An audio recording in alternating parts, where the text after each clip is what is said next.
अभी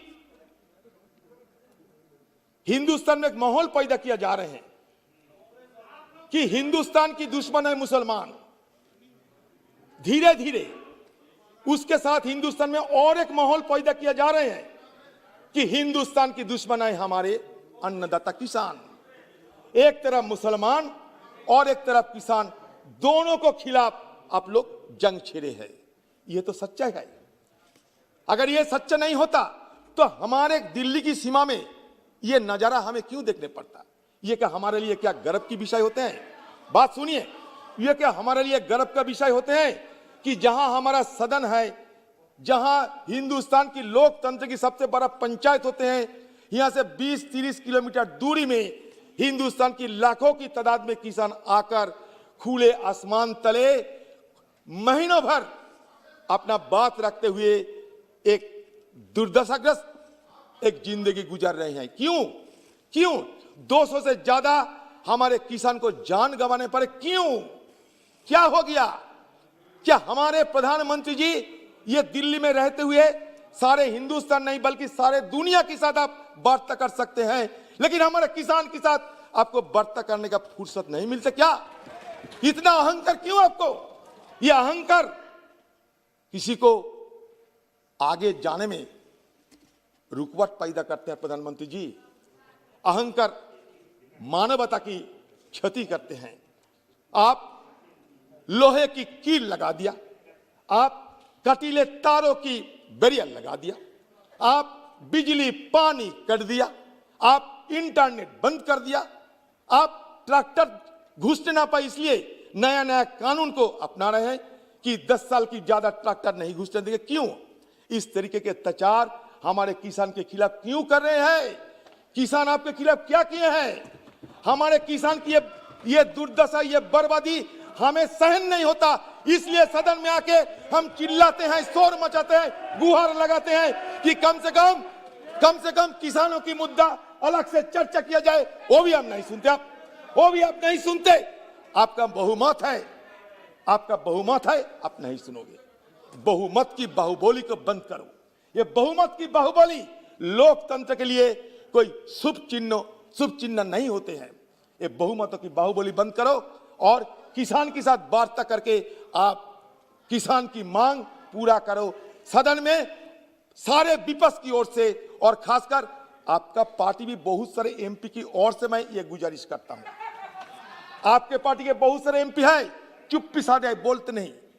किसके खिलाफ बोलेंगे? बोलने से नौकरी जाएगी, टिकट जाएगी, सब कुछ बर्बाद हो जाएगी। लेकिन सारे एमपी को यह सोचना चाहिए, कि आपके लिए खतरा मंडरा रहा है। हरियाणा गया, पंजाब तो गई, यूपी भी जाली की कगार में पहुंच गए। तो ये खतरा मंडरा रहे हैं आपके ऊपर। तो इसलिए कहते हैं कि संभाल जाओ।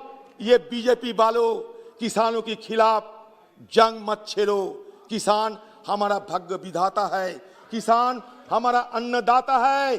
अगर किसान ना होते तो हम, आप, तुम, कोई ये सदन में आने का मौका नहीं मिलते।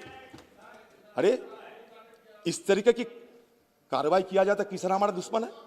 लाल किले पे किसी ने चढ़े थे, किसी ने अपमान किया। लाल किला हमारा एक पहचान है, हमारा एक धरोहर है। अगर अमित शाह जी जैसा इतना ताकतवर एक स्वराष्ट्र मंत्री रहते हुए कुछ उपद्रवियों ने कैसे ये लाल किले में पहुंचे, ये सबसे बड़ा सवाल है। सबसे बड़ा सवाल है ये कि लाखों की तादाद में हमारे सुरक्षा कर्मी, और खासकर देखिए एक बात, सबसे बड़ा बात यह है, देखिए कि 26 जनवरी हिंदुस्तान की राजधानी दिल्ली में सबसे ज्यादा सुरक्षा तैनात होते हैं। सबसे ज्यादा, आगे पीछे कोई नहीं। 26 जनवरी हमारे लिए सबसे ज्यादा सुरक्षित दिवस होते हैं। हमारे डिफेंस मिनिस्टर भी है, राफेल दिखाते थे, हमारे बहुत सारे और कुछ दिखाते थे। लेकिन कुछ उपद्रवियों ने उसी के बीच कैसे लाल किले पहुंच गए, इसका कोई तफ्तीश नहीं होगी, इसका कोई पहचान नहीं होगी। आपको सारे दिल्ली में कैमरा लगा हुआ है, सीसीटीवी कैमरा लगा हुआ है, ड्रोन है, सैटेलाइट है, सब कुछ है, लेकिन फिर भी आज तक किसी को यह जानकारी नहीं है कि किसने हुआ गए, कैसे हुआ झंडा गड़ा, कैसे झंडा लगाया, किसी को कोई जानकारी नहीं है। क्यों? सबसे बड़ी बात यह है कि 26 जनवरी की पहले हमारे सुरक्षा बलों की तरफ से यह बयान आया था कि पाकिस्तान में कुछ हैंडलर ये गड़बड़ी करने का साजिश कर रहे हैं। जब आपके पास में इतने सारे जानकारियां है, पाकिस्तान में क्या हो रहे हैं उसका जानकारी आपके पास है, लेकिन यहाँ क्या हो रहा है उसके जानकारी आपके पास नहीं है। सच तो यह है कि आप खुद चाहते थे कुछ घटना घटे, क्योंकि आम लोगों को निगाहों के भटकाया जाए। यही तो बात है ना। यह आपकी सोची समझी सुनियोजित एक साजिश है। इस साजिश की चलते आप अपने लोगों को किसान सजाकर बनाकर ये झंडा गाड़ने के लिए और झंडा फहराने के लिए और लाल किले में पहुंचा दिया। आपने ये काम किया।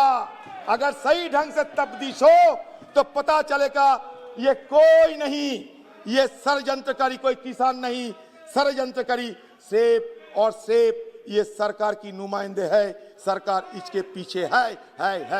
अगर नहीं है तो आप जेपीसी बैठाओ, हमें सारे वो जो सीसीटीवी की सारे क्लिप हमें दिखाओ, हम आपको बता देते हैं कि कौन कौन उपद्रविया है। आपको सारे कुछ जानकारी है, लेकिन आज छुपा रहे हैं। हो सकता कि आज रही सदन खत्म होने के बाद 2-4 नाम आ जाएगी, लेकिन आप बड़ा त्वरित गति से, बड़ा चतुरता से, बड़ा तत्परता से आप जो किसान आंदोलन कर रहे हैं उनको इस अपराध में फंसा दिए। एक नहीं, बहुत सारे लोगों को फंसा दिए। आपको इजाजत देने के लिए कौन? हाँ, आपको ये रैली निकालने के लिए आपने इजाजत दिया थी। आपने इजाजत दिया था ये रैली निकालने के लिए। रैली निकालने के लिए सरकार खुद इजाजत दिया था। आप रूट खुद बनाया था। फिर अगर गड़बड़ हुई तो क्यों आपको जिम्मेवारी नहीं होगा? आप खुद बताओ। और वो भी आज तक हमें जानकारी स्पष्ट रूप से नहीं है, क्यों? आप बताओ। और तुरंत गति से आप सारे किसान आंदोलनकारी नेताओं के खिलाफ एक के बाद एक केस, फजूले केस दर्ज करके आप किससे बदला लेना चाहते हैं? जब बलपूर्वक नहीं हुई, आप छलपूर्वक किसान आंदोलन को तोड़ना चाहते हैं, आप फूट डालना चाहते हैं, अब तरह तरह की बातें करते हैं किसानों के बीच दरार पैदा करने के लिए। यही तो आपका मकसद है। नहीं तो कैसे एक हिंदुस्तान की सरकार की एक मंत्री कैसे एक कहे कि ये पंजाब की मसला है, दूसरे प्रदेश में कुछ नहीं होता? ये सही है क्या? सिर्फ पंजाब में ये मसला है? आप पंजाब के साथ नॉन पंजाब को तोड़ना चाहते हैं? आप ये जो किसान रैली होते हैं, कास्ट, क्रीड, रिलीजियन, ब्राह्मण, चंडल सब शामिल है, पुरुष महिला सब शामिल है, 100 साल की बुजुर्ग भी वहां शामिल है, 100 साल की बुजुर्ग शामिल है। राजनाथ जी बुजुर्ग नहीं, आपको वरिष्ठ कहना चाहते थे, उस समय बुजुर्ग निकल गया। 100 साल की बुजुर्ग शामिल है, 13 साल की बच्चा शामिल है, महिला शामिल है। आप तस्वीर देखो। लेकिन ये एक जन आंदोलन पैदा हो गए सारे दुनिया में। इस तरह के आंदोलन कहीं नहीं होते जो अब हिंदुस्तान में होते। ये जन आंदोलन पैदा हो गए हैं। ये एक स्पॉन्टेनियस एक इवापोरेशन होता है, अंदर की जो खौफ है, जो आक्रोश है, उसका एक स्पॉन्टेनियस एक जागरण होते हैं। लेकिन आप क्या किया? दिल्ली को अगर देखे तो लगता है कि हम लोग अफगानिस्तान की काबुल में पहुंच गए। सर, दिल्ली को अगर देखे तो लगता है कि हम अफगानिस्तान की काबुल में पहुंच गए। दिल्ली के अगर देखे Singhu border, Tikri border, Ghazipur border, तो हमें लगता है कि इराक की बगदाद पहुंच गए। अगर दिल्ली को देखे तो लगता है कि सीरिया की एलेप्पो पहुंच गए और येमेन की साना पहुंच गए। क्या ऐसा हालत है हमारा? क्यों हम ऐसा कर रहे हैं? सारे दुनिया में हमारे खिलाफ चर्चा हो रहे हैं, सारे दुनिया में हमारे छवि धूमिल हो रहे हैं। क्यों? क्या वजह था इसका? आप एक 18 साल की बच्ची ग्रेटा एक एनवायरमेंटलिस्ट है, एक्टिविस्ट है। उन्होंने कहा कि किसान के साथ हम अपना समर्थन जताते हैं। इसमें क्या गुनाह है? अब बताओ क्या गुनाह है? जब वियतनाम में, एक मिनट, जब वियतनाम में बमबारी करते थे यूनाइटेड स्टेट्स ऑफ अमेरिका, तो हम वियतनाम की लोगों की समर्थन में बात नहीं रखते थे। जब अमेरिका में जॉर्ज फ्लॉयड के ऊपर अत्याचार हुई, पीटते पीटते उसको जान ले गई थी, तो हिंदुस्तान के लोग हम इसके खिलाफ आवाज नहीं उठाई। आप खुद जाके अमेरिका में जाकर ये कहते हैं कि आपकी बार ट्रंप की सरकार। हम तो कुछ नहीं कहा आपको, तो ये तो आप कहते थे। जब बांग्लादेश में लोगों के ऊपर अत्याचार हो रहे थे, तो हमारे प्रधानमंत्री इंदिरा गांधी जी उनको समर्थन जताया था। तो ये तो दुनिया की नियम है। दुनिया में हर कोने में कहीं भी कुछ अगर हो तो हम कुछ कह नहीं सकते क्या? सुनामी हुई थी तो हम मदद नहीं किया था। इसमें अन्याय क्या है? इसमें गुनाह क्या है? मुझे पता नहीं। अगर ग्रेटा ने दिल्ली आकर ये कहे या दिल्ली के बारे में ये कहे कि पंजाब हरियाणा में परौली की जलते हुए हमारे दिल्ली में काफी प्रदूषण हो रहे हैं, तो क्या गुनाह होगी? कहिए, नहीं होगा। एक 18 साल की बच्ची के खिलाफ सारे सरकार जंग छेड़ दिया, सारे सरकार उतर गए। हमारे मिनिस्टर ऑफ एक्सटर्नल अफेयर्स तरह तरह की बयानबाजी करने की क्या जरूरत है? इंडिया कॉकस यूएस हमारे खिलाफ बात करते हैं, यूनाइटेड नेशंस की ह्यूमन राइट्स हमारे खिलाफ बात करते हैं, अरे कनाडा की प्रेसिडेंट हमारे खिलाफ बात करते हैं, तो प्राइम मिनिस्टर हमारे खिलाफ बात करते हैं। तो क्यों इनको ये बात रखने की मौका कौन देते हैं? बताइए।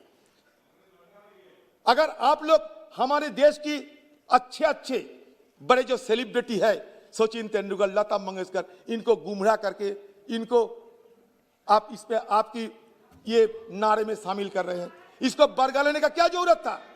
इसको बरगा लेने का क्या जरूरत था? आज दुनिया में बहुत सारे सितारे ये ग्रेटा की पक्ष रख रहे हैं, इसका छवि किसका खराब हो रहा है? बताइए।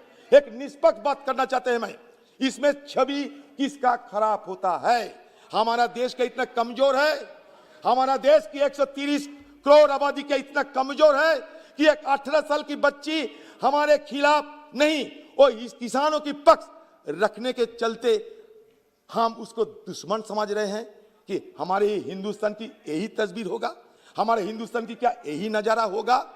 मैं पूछ रहा हूं सारे सदन को, ये ग्रेटा को अब पर्सोना नॉन ग्रेटा बना दिया। क्यों बना दिया ऐसा? ये किसके खिलाफ आप काम कर रहे हैं? हिंदुस्तान के खिलाफ, हमारे सृष्टि कृष्टि संस्कृति के खिलाफ आप काम कर रहे हैं। सर मैं और 2-4 बात करेंगे सर, इनके खिलाफ बात बोलने के समय सर बोलते रहते समाप्त नहीं होते, क्योंकि इतना बात जमा हुए हैं। सर बात यह है कि प्रधानमंत्री जी को मैं ये कहना चाहते हैं कि प्रधानमंत्री जी और एक बड़ा गंभीर मुद्दा आपके सामने मैं रखना चाहते हैं, बड़ा गंभीर मुद्दा। आपने वो पुलवामा में जो घटना घटी थी, उसमें आप उस समय तो आप कोई प्रोग्राम कर रहे थे, फिर बाद में आपको पता चला देश के हर व्यक्ति, हर नागरिक, पुलवामा में जो 40 हमारा सुरक्षा कर्मी की मौत हुई थी, जो शहीद हुई थी, उसके लिए हम सब अपना खेद व्यक्त किया। सबने बड़ा दुखी थे। जैसे कि दिल्ली में ये प्रदर्शनकारियों ने जिस ढंग से उपद्रव किए हैं और लाल किले में चढ़ के जिस घटना घटाए हैं, उस समय जो पुलिसकर्मियों, जो सुरक्षा कर्मियों के ऊपर चोट आई थी, उसके लिए भी मैं खेद प्रकट कर रहा हूं। तो पुलवामा में जो घटना घटी थी, उसके बदले उसके तुरंत कुछ दिन बाद हम लोग बालाकोट में एयर स्ट्राइक किया। बड़े खुशी हुई थी हम लोग। लेकिन जब खबर आ रहे हैं कि आपको बालाकोट स्ट्राइक की खबर जब हिंदुस्तान की कोई व्यक्ति को नहीं पता था, किसी को भनक भी नहीं था, तो एक पत्रकार को, एक मीडिया वालों को कैसे पता चल गया? यह बड़ा दिक्कत की बात है, बड़ा चिंता की बात है। इसमें हमारा नेशनल सिक्योरिटी की खतरा में है। यह आपको सोचना पड़ेगा प्रधानमंत्री जी। ये टीआरपी स्कैम की बारे में, टीआरपी स्कैम की बारे में हम चाहते हैं सदन में कि जेपीसी को, ये जेपीसी के हवाले में ये टीआरपी स्कैम पे चर्चा हो। पुलवामा की घटना पता चल गया, अर्नब गोस्वामी बोल के कोई एक पत्रकारों को, कोई एक मीडिया वालों को, ओ ये मीडिया वालों आपके साथ, आपके लिए बहुत काम करते हैं, ये भी हमें जानकारी है। आप हर वक्त मीडिया वालों, ओ मीडिया वालों की पक्ष आप रखते हैं, लेकिन ये हमारे लिए बड़ा चिंता के विषय होता है कि because the fact is the only people who had knowledge of these operations were the Prime Minister, Home Minister and the Defense Minister and National Security Advisor. ये आपको देखना पड़ेगा। पुलवामा की घटना में 23 फरवरी 3 days before the Balakot strike, ये journalist को कैसे पता चला कि हुआ बड़ा अच्छा खबर बनने वाला है और वो खबर इस तरीके की देश में फैलाएगा कि हमारा जो मीडिया है वो मीडिया की बड़ा तरक्की होगी। तो ये the only people who had knowledge of this operation were the prime minister, मैं बालाकोट के बारे में कह रहा हूं, home minister, defence minister, national security adviser.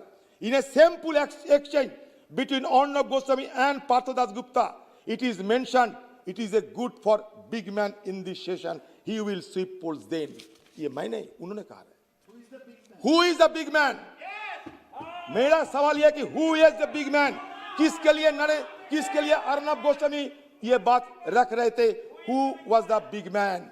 Can the martyrdom of 40 Indian soldiers be a matter of victory for any Indian?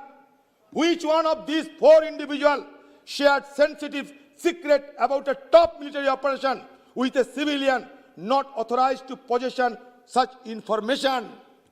Does this not amount to an act of treason towards the nation, its armed forces, and every single patriotic Indian?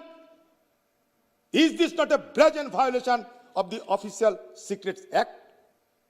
ये क्या हो रहा है देश में? ये क्या हो रहा है देश में? बालाकोट में अभी क्या हुआ पता नहीं हमें, लेकिन हम मानते हैं जरूर कुछ हुआ, लेकिन क्या हुआ पता नहीं। कितने मिलिटेंट की मौत हुई अभी तक पता नहीं, क्योंकि सरकार ने इस बारे में कुछ बताया नहीं।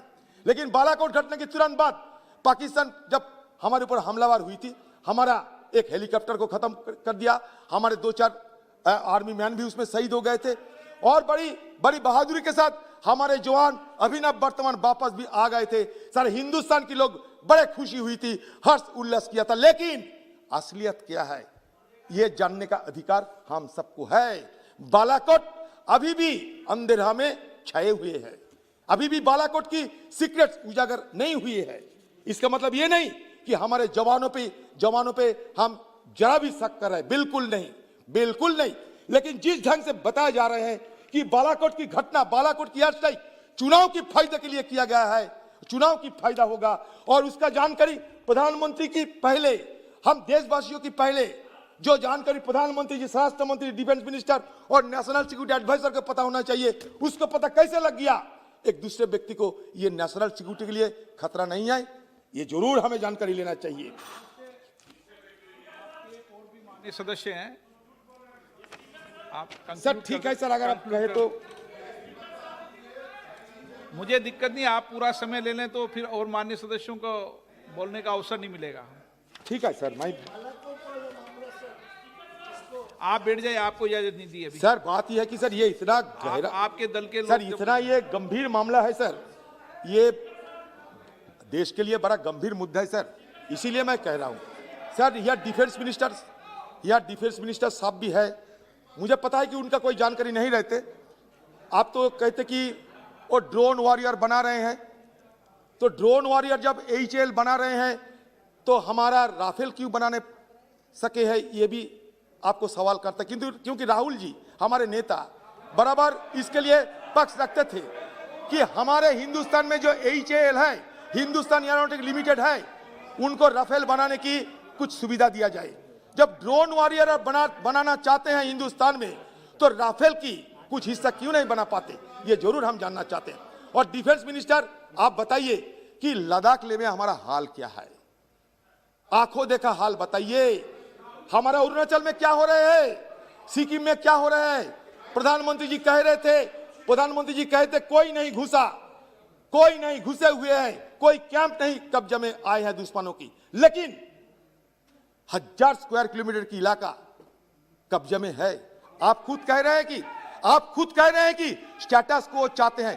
स्टेटस को आप चाहते हैं कि मतलब क्या है? स्टेटस को नहीं है, स्टेटस को नहीं है, इसलिए आप चाहते हैं कि यथा पूर्व स्थिति हम चाहते हैं, ये आप कराई है। तो हम सदन को बताइए कि लद्दाख की हाल क्या है, हुआ हमारी स्थिति क्या है, कब तक ये चीनी फौजों को धक्के मार के चीन देश में हम भेजेंगे, आपको बताना पड़ेगा।